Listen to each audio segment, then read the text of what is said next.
fai unha semana ou así, unha semana e algo, veríades que a esta hora quen ia a falar era Manuel Aroca, que é a investigadora...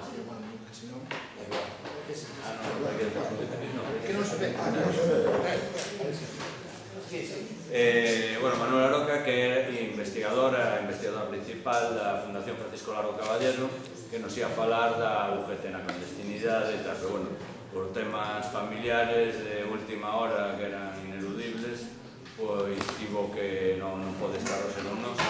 Entón, claro, neste tipo de situacións un ten que botar man de alguén que sea moi amigo, este ali a cubrir o oco. Unha das persoas que tiñamos xa dende o primeiro momento no candelero era tamén Francisco Redondo Abal, que ademais o tema que vai tratar se une tamén un pouco co que se abordou Emilio, e, bueno, de outra forma tamén de adentrarnos no que buscábamos un pouco como objetivo, que é a difusión de lo que é realmente, o que significou realmente ter unha dictadura. Francisco Redondo é licenciado en Geografía e Historia, é bibliotecario da USC, ademais autor de obras como Alfonso Ortega Prada, Memorias dun socialista perseguido por el fascismo, que é unha edición tamén da Fundación Luis Tilbe, Memorias de Marcelino Fernández Prada, un alcalde socialista revolucionario, Botarse ao monte, censo de guerrilleiros antifranquistas, Bibliotecarias e bibliotecarios infames, la depuración franquista al cuerpo bibliotecario republicano, Ezcaba, galegos na grande evasión do forte de San Cristóbal, ou a recente tamén coa Fundación Hildegard na prensa socialista, entre outros, ademais de colaboraciones, artigos en numerosas revistas e, bueno, outros proxectos nos que xa está traballando actualmente. E, bueno, xa vos deixo. Moi boa tarde a todas e a todos. Bueno, primeiro agradecer a vosa presencia aquí, facer extensible ese agradecemento á Fundación Luis Tilbe por convidarme a estar aquí con todos vos. Bueno, eu volvo, como decía Tito, ao lugar do crime, porque eu estuve aquí hai bastantes anos xa, cando o Partido Socialista sacou a primeira maioría absoluta, no 82, eu estuve aquí. Agora son bibliotecario, non sei se queixe de la conta no programa que eu son o único non docente que vai participar nestas jornadas, pero aproveito que estades aquí, que hai xente que tamén quería dar un agradecemento público. Traballos como este ou como os que levo feito a toda hora son imposibles de facerse nun conto, e senón achego a eles a unha serie de persoas docentes que sempre teñen as mans, os brazos abertos, que te asesoran, que te corrixen, que te orientan, que te ofrecen leituras que ti non coñeces e que, ao final, melloran o teu traballo. Unha delas é a persoa que falou antes aquí, Emilio Grandío, outra é a que vai falar a continuación, Julio Prada, outra é a que falou amanhã, Lorenzo Fernández Prieto, e, por lo tanto, a eles a miña gratitud e expresar o meu agradecemento, porque sin eles, eu que non son docente, nada máis que son bibliotecario, solamente un bibliotecario, pois, cando falo cos bibliotecarios en cursos, entón, vendo mellor o produto. Eu somos fundamentais, a docencia e a investigación. Bueno, como dichedes tamén, por tanto, a todos eles, eu, o meu reconhecemento, a miña gratitud, porque, ademais, bueno, gastamos os tempos con os traballos e con as miñas preguntas. A verdad, sempre estuve ben asesorado. Bueno, como sabéis polo programa, este relatorio vai falar do TOP, do Tribunal de Orden Público. E isto pode pasar dúas cousas. Pode ser un coñazo absoluto, especialmente se falamos de documentación sumarial, de instruccións, de sumarios. Isto pode ser moi aburrido, de indagatorias, de presentación, de inhibicións, etc. Eu agora, por exemplo, un spoiler pequeno, estou facendo, xa rematei un traballo no que estou manexando un sumario dun Consello de Guerra do ano 39-40, que son 3.000 páxinas, porque había 60 procesados, e a verdade que estuve a punto de ingresar en un psiquiatra, porque é un momento que eu estou con tanta documentación que a veces, as máis veces, é difícil de entender.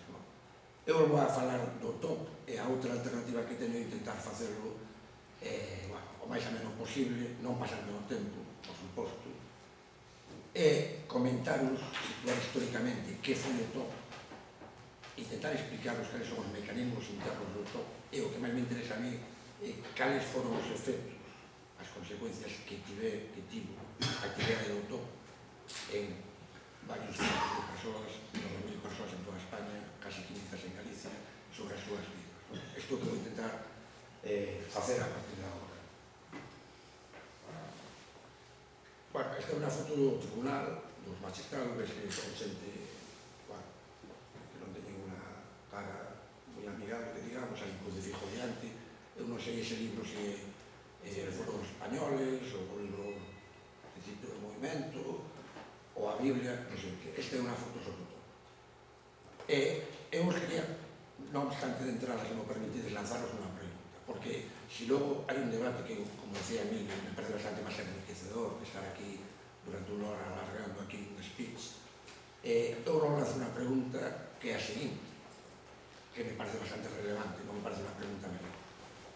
Vos, cal pensades que é o grado de coñecemento que hoxe en día na actualidade da ciudadanía española ten o Tribunal do Orden Público? Que grado de coñecemento ten a poboación hoxe en día sobre si sabría a población de hoxe situar o top históricamente, si sabrían decir que foi o top, por que xulgaba, que condenaba? Me parece unha pregunta bastante relevante. Dito de outra maneira, mas si fixéramos unha enquisa ampla, metodolóxica, científicamente, de que sea, como deran uns resultados que pudiéramos extrapolar e preguntarnos a poboación de España hoxe en día si eran capaces de desenvolver o acrónimo, as siglas TOP. Eu creo que habría unha exigua minoría que sabría decir o que é o TOP, o Tribunal do Orden Público. E creo tamén, eu son bastante optimista en todo, pero creo tamén que un 80%, sendo bastante benévolo, non tendrían ni idea de lo que representa o top. Seguramente falarían desa película dos pilotos de caza estadounidenses que fan virguerías no aire, Top Gun. Ahora hai unha secuela, unha segunda parte, realizada por Tom Cruise. Falarían de Top Gun. Ou falarían dun programa que xa non está na parrilla en Antena 3 Televisión, un concurso de cociña, que era Top Chef. Bueno, pois probablemente contestarían esta pregunta. A minha pregunta me parece irrelevante, ni moito menos, me parece bastante importante, porque este desconocimiento que hai sobre o top, e máis concretamente o paso cómodo, tranquilo, sosegado, sin preguntas, sin solicitud de responsabilidades aos magistrados e fiscais do top cara a unha nova jurisdicción nacional, democrática. Ese paso se produce dunha maneira bastante chamativa e que explica moitas cousas da realidade. Eu non quero ser maximalista, eu sei que os magistrados e fiscais do top non existen por unha mera cuestión biolóxica, están mortos, non están, por lo tanto, na Audiencia Nacional, hoxe en día, que é o órgano que suplanta o top. O top se deroga por un Consello de Ministros o 28 de decembro do ano 76, unha semana máis tarde, o 3 de xaneiro do 77, nace o top, e todos os magistrados e todos os fiscais pasan a Audiencia Nacional. Se converten en demócratas dun día para outro. Eu, xa vos digo que non quero ser maximalista, pero sí entendo que na magistratura española, especialmente nas altas partes desa magistratura, hai unha endogamia bastante clara. É un coto pechado, non todo o mundo accede ás partes máis potentes da xudicatura española, e as cousas se van herdando. Se van herdando, vamos a ver despois, ademais, o que estaba no top pasa a Audiencia Nacional, aí aparecen os fillos, aparecen os netos, e isto explica moitas cousas que pasan na actualidade. Esta é unha opinión só, non é que este registrado. Este paso cómodo e estas herdanzas explican, por exemplo, que o Consello Xeral do Poder Judicial, que é o órgano de goberno dos suíces e fiscais, estivera 10 anos paralizado, que, por certo, estaba cometendo delito os integrantes dese Consello, cando están obligados a renovarlo por la Constitución, se non van a caso. Pero é que, ademais, este paso que os comentei, as herdanzas subseguintes, explican, por exemplo, hombre, son minorías, non? Pero, claro, saen na prensa, porque chaman moita atención. Explican, por exemplo, que nun xuizo de violencia de xénero, a muller víctima aparece a veces como unha presunta víctima, debido a serie de preguntas que lle fai o presidente de sala e algún fiscal, que parece que son algún mulleres víctimas de violencia machista, as que son culpables de algo.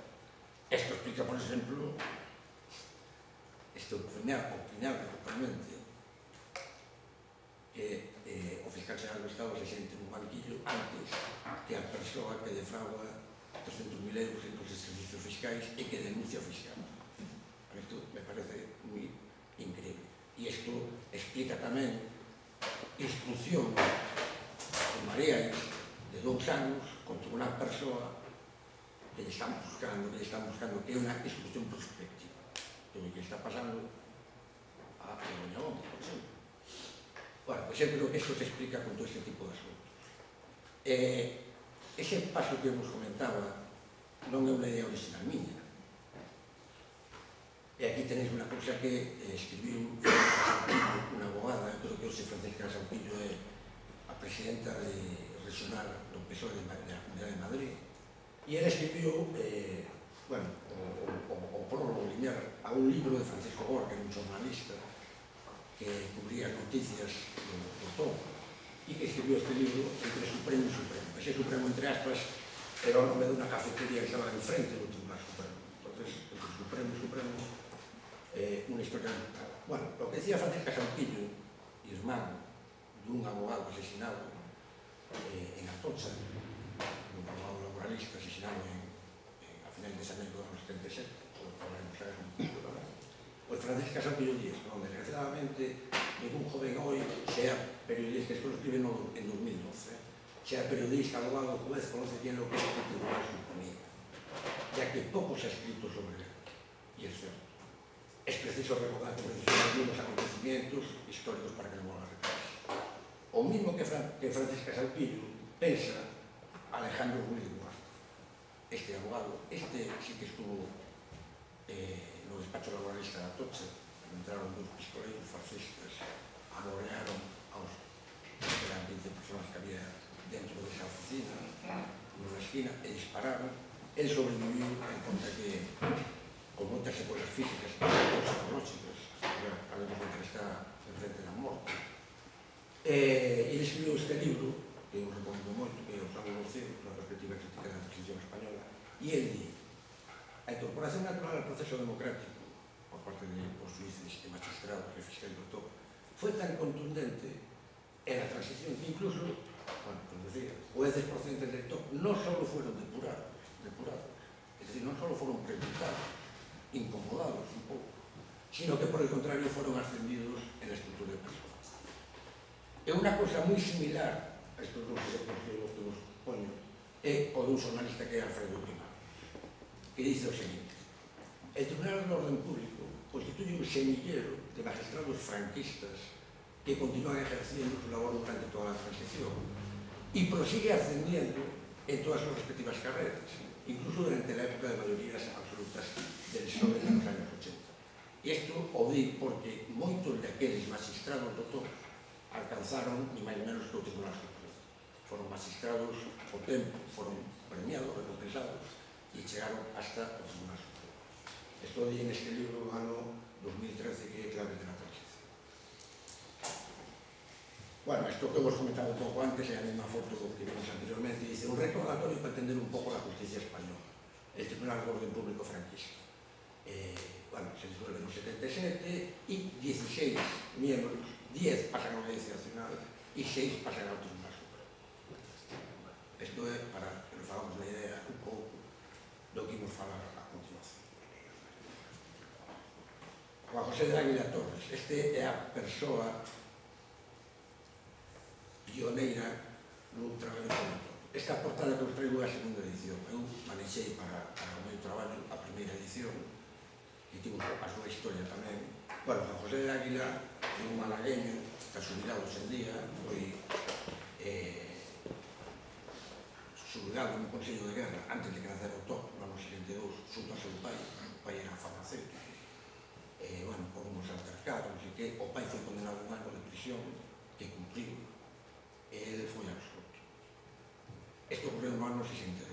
A seguinte ano ele entra a militar no Partido Comunista de España, se licencia en Dereito no ano 67, e resulta que é procesado por o top no ano 68 por posesión de propaganda ilegal.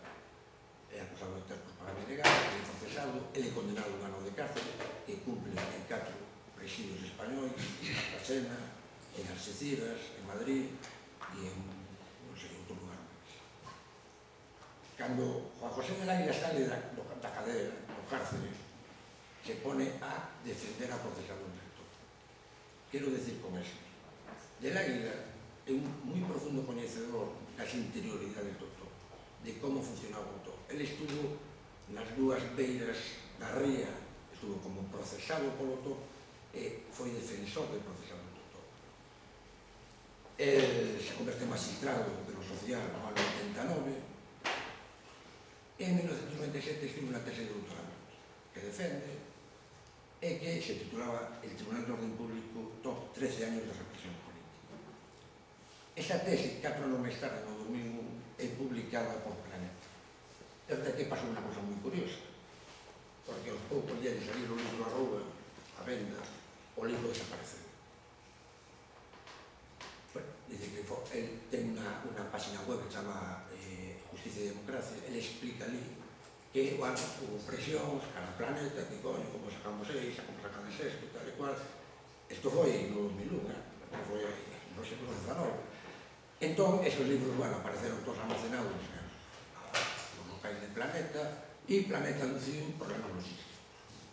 Bueno, esta é a segunda edición, e eu vos recomendo esta lectura deste libro se queredes conocer realmente o que foi o top, ¿no? Porque el, claro, como abogado defensor, todos os abogados recibían copias das sentenzas, os sumarios están no Centro Documental da Memoria Histórica, se poden consultar. Eles recibían todas as sentencias, eles traballaban con abogados laboralistas, e a Fundación Abogado La Tocha pois ten todas as sentencias no seu poder, pero os sumarios, os que queredes ler, están no Centro Documental da Memoria Histórica de Salamanca. Eu vou a comentar un pouco cal foi a xénese do top, que é bastante chamativa, non? A min me chama moito a atención. O top nace por unha lei, a lei 154/63, de 2 de decembro do ano 63, evidentemente, sobre creación de xulgados, non era un xulgado, cada xulgado en cada provincia, e a lei xulgado e tribunal de orden público. Quedadevos con esta data, principios de decembro do ano 63. Cal é o contexto dos nosos momentos? En 1962, e durante todo 1963, en España, hai 15 consellos de guerra militares contra opositores ao franquismo. Francisco Granados e Joaquín Delgado, en 1963, eles viven en Francia, son militantes da CNT, eles penetran en España e cando están en Madrid explotan dúas bombas. Una creo que na oficina de pasaportes ou DNIs, outra creo que nos sindicatos verticais, non morre ninguén, e estes dos homens son detidos, interrogados na sede da Brigada Política Especial de Madrid, na Dirección Xeral de Seguridade, na Casa de Correos, onde está a sede do Goberno Autonómico de Madrid, os xulga un tribunal militar e os sentencia a morte.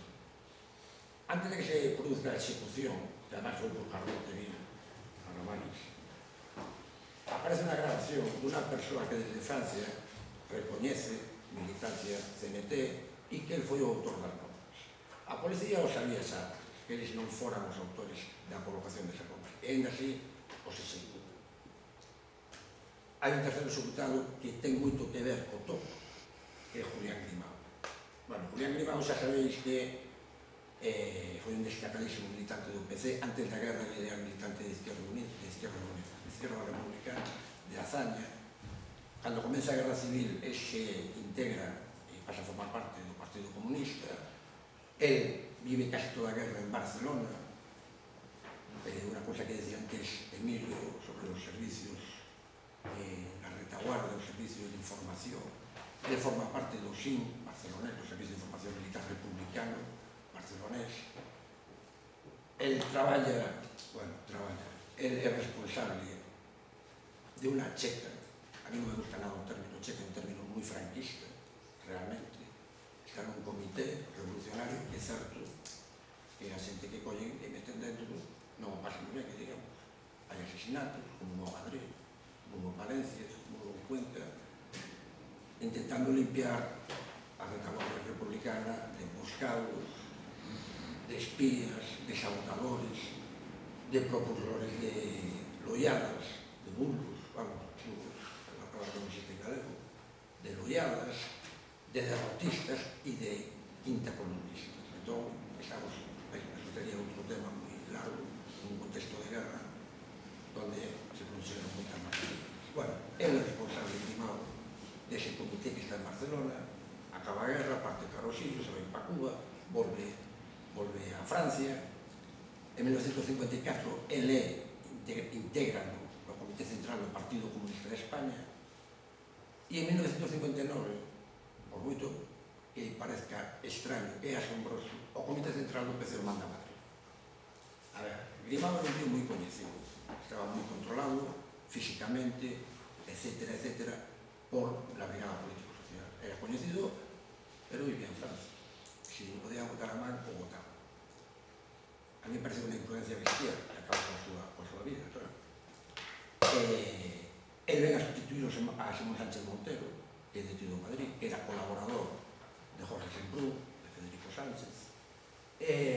Grimao é detido, duramente torturado por nosotros, a Dirección Xeral de Seguridade.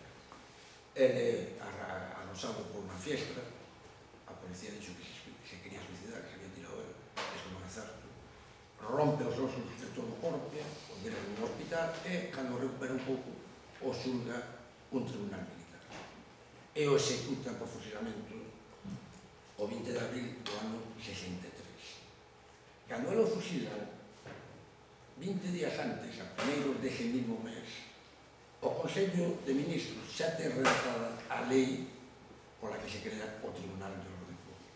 Pero, se esa lei xa é adiante, se asina Franco e a publica no BOE, a xurisdicción que ten que xulgar a Grimao é a civil, é o Tribunal de Orden Público, non son os militares. O réxime decide dar un golpe na mesa, despois de haber matado a Delgado e a Granados, dá un golpe na mesa e o fusila. Eles meten no caixón o proxecto de lei da creación do Tribunal de Orden Pública para amosar e dar un sinal de forza, a pesar de toda a oposición que hubo no estranxeiro, a pesar das chamadas de clemencia, e non hubo maneira, non se comunicaron. Cando a lei se publica, o día 2 de decembro, ao día seguinte, un xornal, Madrid, desaparecido, entrevista ao ministro de Xustiza, que era Antonio Torrente, ese como os pone. Este era un carlista, amigo íntimo de Franco. Foi a persoa que lle tuvo xuramento ao entonces príncipe Juan Carlos como sucesor da jefatura do Estado de Franco, cando Torrente era presidente das Cortes. E el di esto na entrevista. En España nadie es condenado por su ideología política, sino por sus actividades delictivas.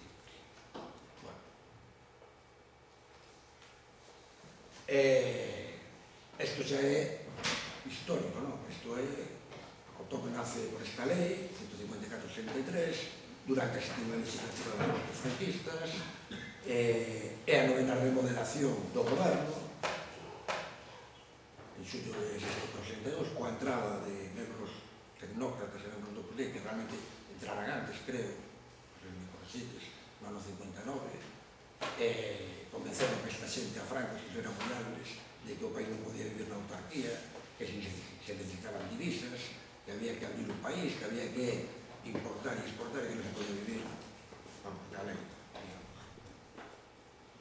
Isto vos lo conto porque o nacemento do Estado tamén responde a unha tentativa de civilizar a justicia española, poñerle unha cara máis amable, de cara especialmente ao exterior, deixar un pouco a marche os tribunais militares, os tribunales castrenses.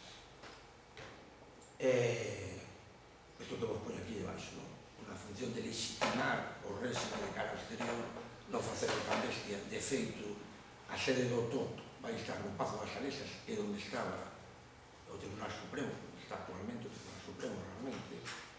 Durante a República o Tribunal Supremo tamén estivo, e o Tribunal de Garantías Constitucionais tamén estivo no Pazo das Salesas.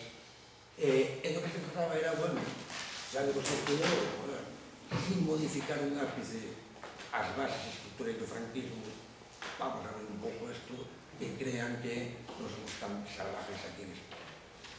O topo realmente foi unha jurisdicción ordinaria, pois hai unha actuación privativa en todo o Estado, que pretendía entender, juzgar e sentenciar todos os comportamentos, que isto é bastante subliñado, bastante destacado, e condutas que fomentaran, ahora, bota de imaginación, la zozobra en la conciencia nacional. É dicir, dito un pouco para que nos entendamos, todo aquilo que pudiera atacar as bases estructurales do réxime franquista iba a ser perseguido, xulgado e condenado. Bueno, aquí tenéis unha foto bastante chula do Pazo das Salesas, da sede do autor. Oxe, aquí está o Tribunal Supremo de Madrid, unha foto chula, a ver. E vamos a ver que delito xulgado o autor. Bueno, pues todos estes que veis aquí e algún máis. Toda que atacara o xefe do Estado, os principios do momento nacional, as Cortes, o Consello de Ministros, a forma de goberno, todo isto era xulgado. As folgas estaban equiparadas ao delito de rebelión e sedición. Unha folga era rebelarse. Una reunión como esta, ou unha manifestación completamente pacífica, era equilibrada a desordens públicos, equiparada a desordens públicos, por suposto, a propaganda ilegal, asociación ilícita, estaba todo prohibido, a detención ilegal, etc. Eu no libro, que agora imos falar un pouco non do libro, sino dos galegos e as galegas, que foron xulgados polo topo, recollo casos destos que algunos parecen de coña, que parece mentira que ocurriera. Agora imos falar un pouco disso. Bueno, a oposición do topo estaba formada por tres magistrados, un era presidente, un actuaría de relator, hubo tres presidentes, que son 13 anos de historia do autor, hubo tres presidentes do autor, o primeiro foi Enrique Paz Casado, o segundo foi Enrique de Hijas, e o terceiro foi José Francisco Mateo Cánovas, que tivo un final bastante lamentable. Este hombre foi asesinado por ETA en Madrid, por un comando de ETA militar, no ano 78, creo, e 9 anos máis tarde ETA militar matou o fillo de Mateo Cánovas, que era teniente da Guardia Civil, matou no Eire de Chavaleta, en Cruz. Era un teniente da Guardia Civil que tamén foi víctima dun atentado importante. Vemos os destacados, e aquí empezamos a ver o que vos comentaba ao principio da intervención, non? O apellido Torres Dulce, este soa bastante.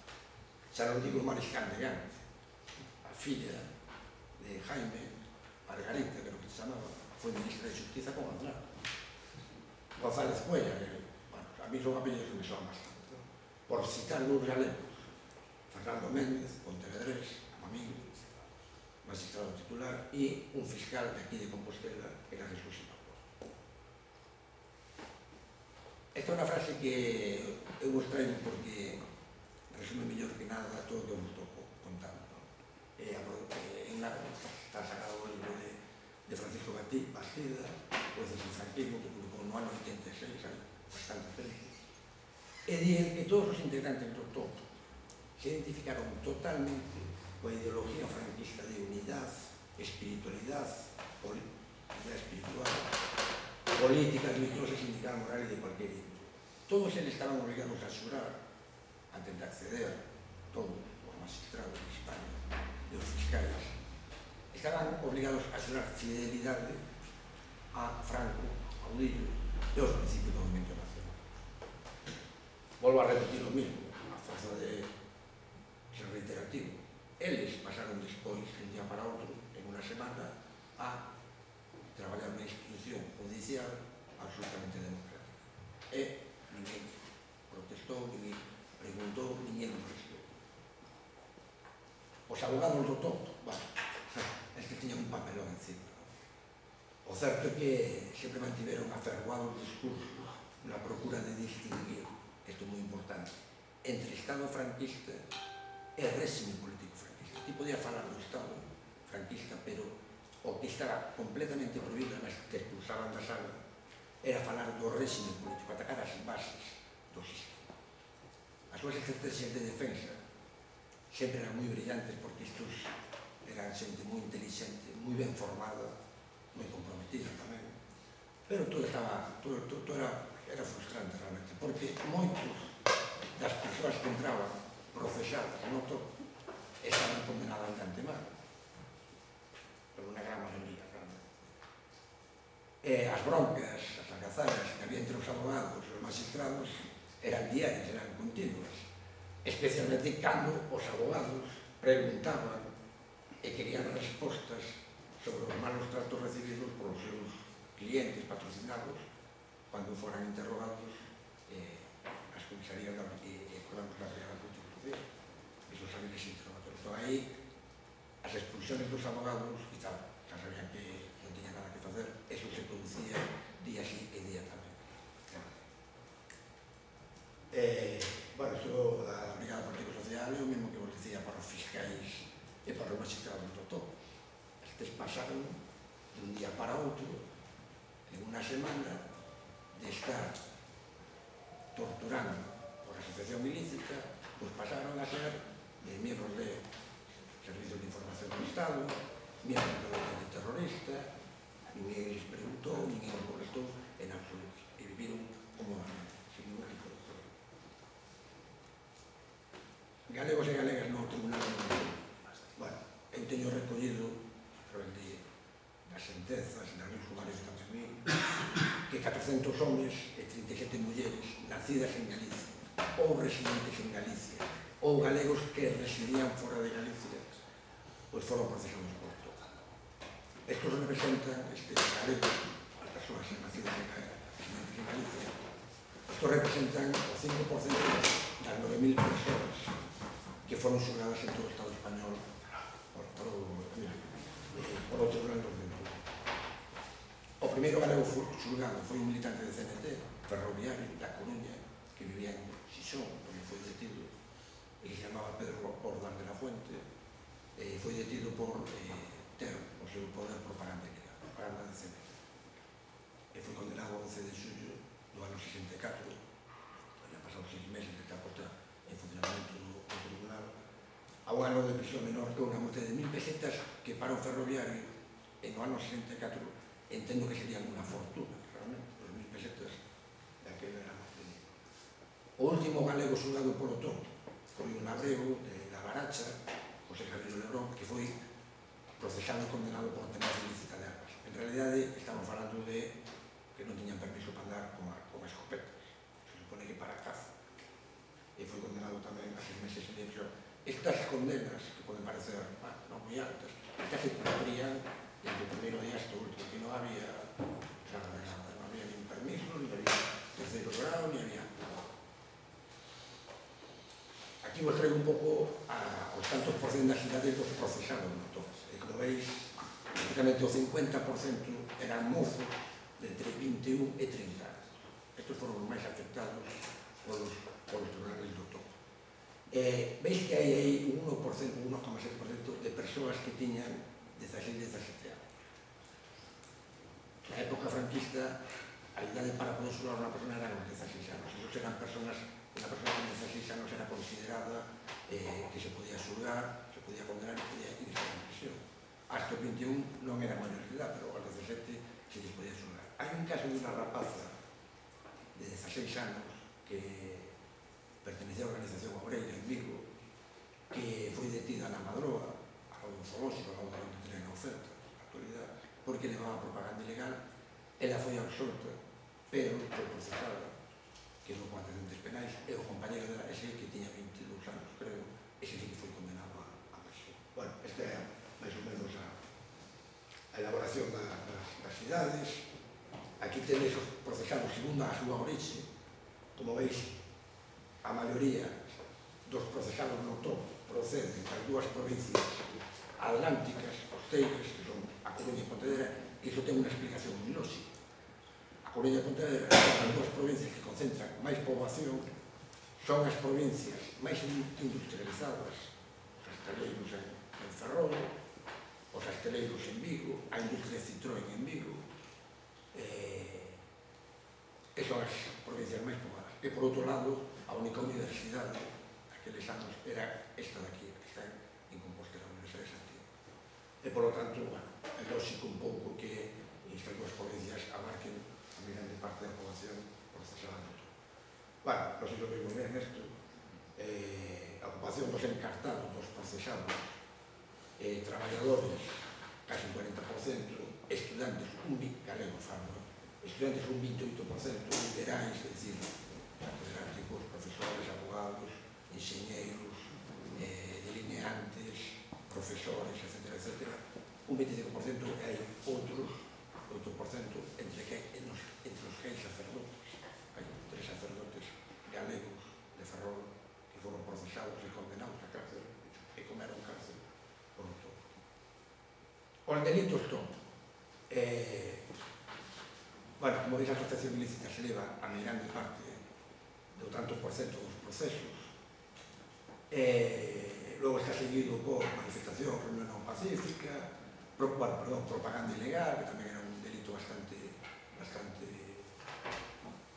común, insultos ao chefe do Estado, ofensas ao Parlamento Nacional, e aí veis que hai outros que son fruto, blasfemia ou acción, é dicir, ainda que coste creerlo, a blasfemia era un delito que castigaban o todo. Eu recordo agora, que me ven a un pouco a cabeza, a unha persoa detida en Huelva, que era de Marín, era un mariñeiro, ele estaba no porto, estaba o barco que está ali no Pireo, era un barco de pesca, e que entrou nunha cafetería no ano 64, e estaba a televisión poñendo os 25 anos de paz que conmemoraba os 25 anos do final da Guerra Civil, esta cosa que hizo Fraile Iván, entusiasmo. Entón o tipo entrou dentro do bar e dixo, nada, que coño, 25 anos de paz, 25 anos de fame, 25 anos de miseria, la madre que nos parió, no sé que.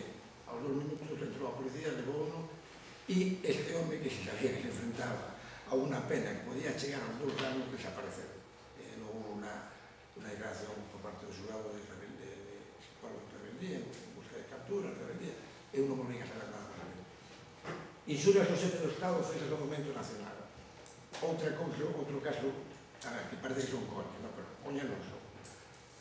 Un médico de Viveiro que traballa e vive en Barcelona.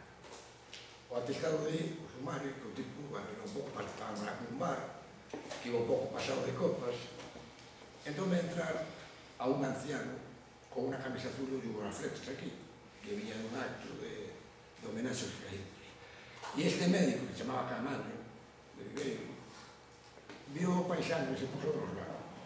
E empezou a berrar que era un fillo de puta, que non sei como non lle daba vergonza levar eso, que había que romperle o emblema, a camisa e tal, e llevou todo no pescozo, e caeron o bolso, e levou o seu bolso. Bueno, pois, este doutor Camaño, que ademais tiña ese atenuante, porque o pongo no atestado, que estaba un pouco pasado de copas, foi condenado a 2 anos, cumpliu 2 anos, creo que tivo unha multa de 10.000 pesetas, que non era pouco, e isto era o que había. O último exemplo que vos podo poñer, ofensas no movimento nacional. Aquí, na Praza da Quintana, debaixo da cruz do Batallón dos Literatos, fixeron un acto, creo que foi no 67, tamén de homenaxe ás vítimas dos caídos por España, e colocaron 2 coroas de loureiro enormes. unha coa bandeira de España e outra coa bandeira de Falange. Fixeron o acto, se marcharon e quedaron ali os coroas del Loureiro. Entón apareceron 4 estudiantes. Un deles non tiña máis de 18 anos. E viron as coroas, empezaron a xogar con elas, a pasarse uns a outros, mas fora o frisbee da playa, non? Se las pasaban, daron a patadas coas coroas, unha apareceu pendurada nunha farola, entón tiveron que deixar ali, e a patadas con outra coleta, e en ese momento apareceu a policía, e os 4 foron detidos. Os 4 foron condenados a 6 meses de prisión cada uno. E unha multa. A ver, que iso é un pouco de cachondeo, todo isto. Bueno, eso é unha chiquita. Pero se cumplía. Isto era o nivel que había. Bueno, aquí veis que hai un caso, hai un 2%, 11 procesos de galegos por terrorismo. Hai que aclarar unha cousa. Terrorismo era se ti estabas nunha manifestación e collías un ladrillo e lle estupabas contra a cristalera dun banco. Eso, se te detiñan, era terrorismo. Terrorismo era se ti estabas nunha asamblea, como aquí en Historia, por exemplo, e entraba a policía e ti empurrabas para quitarte encima a un policía, e el caía e che collía outro policía, ti eras acusado de terrorismo.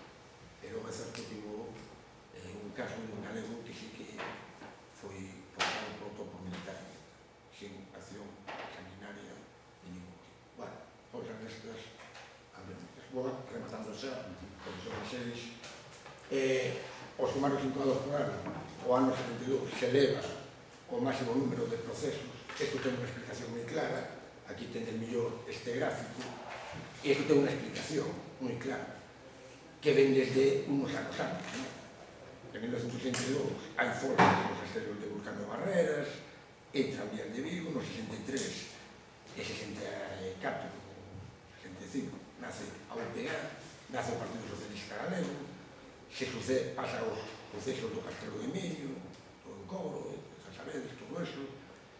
No ano seguinte nacen comisións obreiras.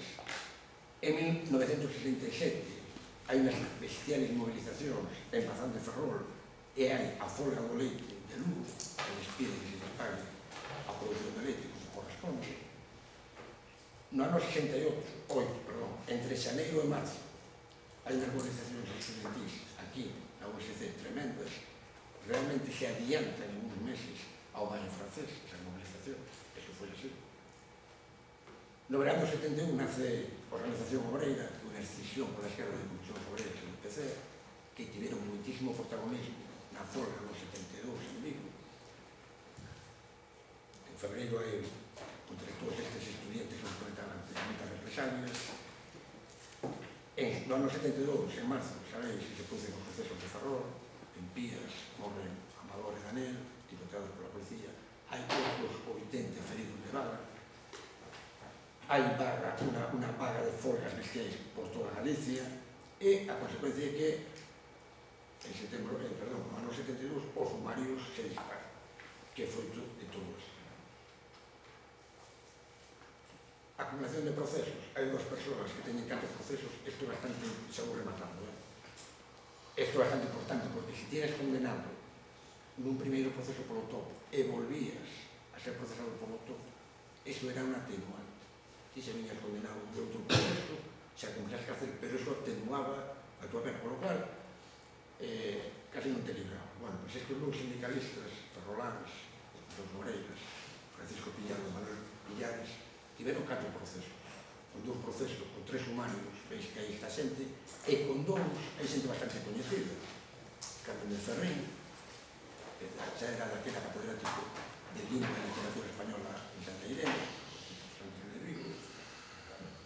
Está Carlos Barros, que foi profesor de facultade de medieval, Carlos Primeras, que foi un alto responsable do Comité Central do PCG, do Partido Comunista, e que tivo moitísimo protagonismo na folga de Xeral de Vigo no 72. Hai outra persona por aquí bastante coñecida, que é Ignacio Fernández Tojo, secretario xeral nacional de Comisións Obreiras, etc. Eu creo que xa me pasei un pouco de tempo. Bueno, aquí tenéis outra vez condenas, multas, outra vez ao ano 72, destaca por os demais, fixaron un millón de aquela, do ano 64, 76, 76, unha boa recadación, os anos bastantes tamén centrais. Partidos políticos, bueno, aquí tenéis Consellos Obreras en 65, este grupo Ácrata, que eran uns estudiantes en Madrid, que o coñecen a un deles, bueno, estos eran muchachos, un militante de ETA, pero sobre todo un militante do PCG 117, hai 18 da Unión do Pobo Galego, que estaba recién creada, pues como está nada mal, non de Consellos Obreiras, etc. Bueno, isto eu teño aquí recollido neste libro, todo máis detalladamente.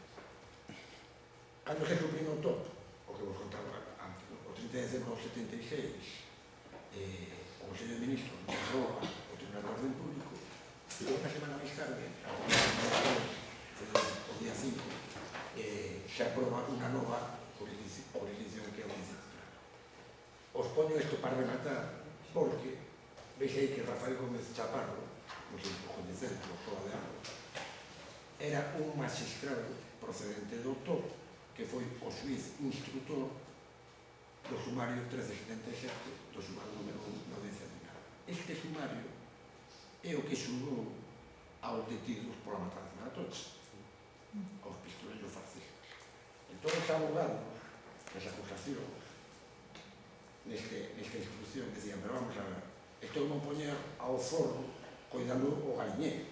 Como van a poñer a este señor, que además tiene un pasado bastante, en fin, bastante cañero, era moi conocido, como poñen a este señor a instruir un sumario de asesinato, non sei como de personas, cando eran colegas, realmente. Isto dá un pouco unha idea do que isto significa. Bueno, eu con esto remato, creo que me pasei un pouco. Si queredes preguntar algo, responder, lo farei, non encantado. E de todos modos, pues moi claro.